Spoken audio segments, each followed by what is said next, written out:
Hello guys, hello everyone. Kumusta po kayong lahat? So welcome po sa ating video. So by the way, my name is Coach Chin Sungkalang, isa sa mga OFW na ginagawa part-time yung negosyo habang nandito sa ibang bansa. So, kumusta po kayong lahat? I hope nasa mabuting kalagayan po kayong lahat. By the way, thank you very much sa lahat ng mga nanonood, nakikinig at nagme-message sa akin. Sa lahat din po ng mga sumusuporta sa YouTube channel natin. So, sa lahat ng mga nag-subscribe, maraming salamat po. Kasi kahit hindi niyo ako kakilala kaano-ano, so nandiyan kayo sumusuporta. By the way, lahat ng mga pinanood ko na video, sinasubscribe ko din. So, bawi-bawi lang. So, thank you very much guys. Ayan. By the way, ang pag-usapan natin ngayon is paano ka magtatagumpay sa isang trabaho na ginagawa mo kahit maraming galit sa iyo na tao or katrabaho. Ayan. So by the way, base sa experience ko sa Lazada, nung time marami talagang galit sa akin. Hindi ko alam kung bakit. Hindi naman ako palaaway. Pero ang dami talaga.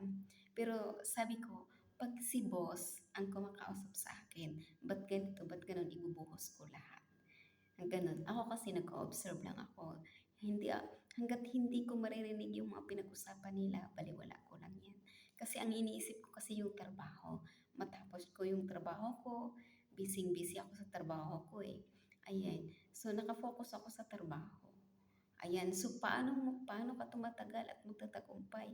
Unang-una guys, tip ko sa'yo, kahit anong klaseng chismis pa yan sa'yo, mga sabi-sabi na hindi maganda, pag hindi mo naman siya narinig, kasi di ba yung mga chismosa, binubulong-bulong lang nila sa'yo, tapos naririnig mo sa kabilang ibang tao na naman, tapos sa ibang tao na naman, tapos sa ibang tao na naman, hanggang ang kalat na, di ba? Ayan. So, ganyan yung nangyari sa akin. Pero sabi ko sa sarili ko, siguraduhin niyo lang na hindi ko marinig yan yung harap-harapan talaga.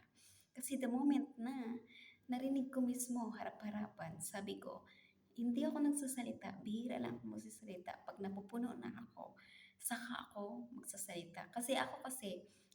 Mahaba yung pasensya ko.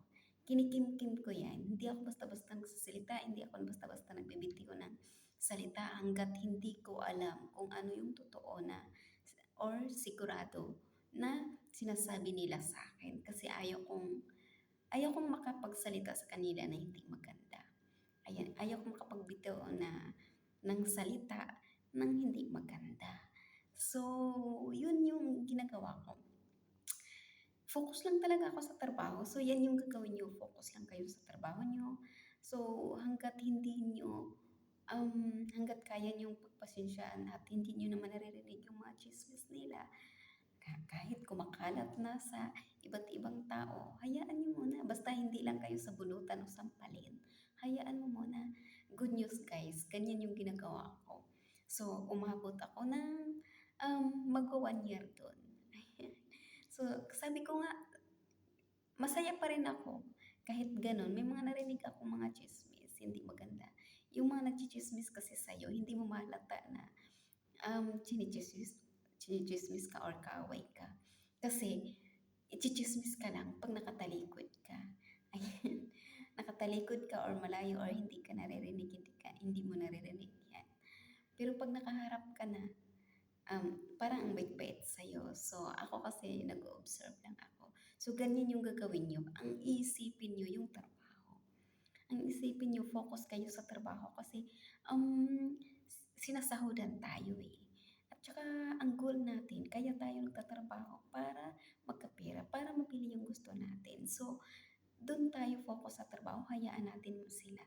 So, alam naman natin yung mga dahilan bakit sila galit, di ba? So, kahit nandito ako sa ibang bansa, yun, dito sa kasama ko. Ayan. Ganun talaga, marami talagang ganun na galit sa'yo na wala ka namang ginagawa sa kanila na masama. Ayan. So, alam niya, insecure, hindi yan mawawala. So, yun. Ang gagawin nyo guys, focus ka lang sa trabaho mo. Hayaan nyo muna, basta hindi ka lang sabunutan or sampalin. Tuloy-tuloy mo lang yung ginagawa mo.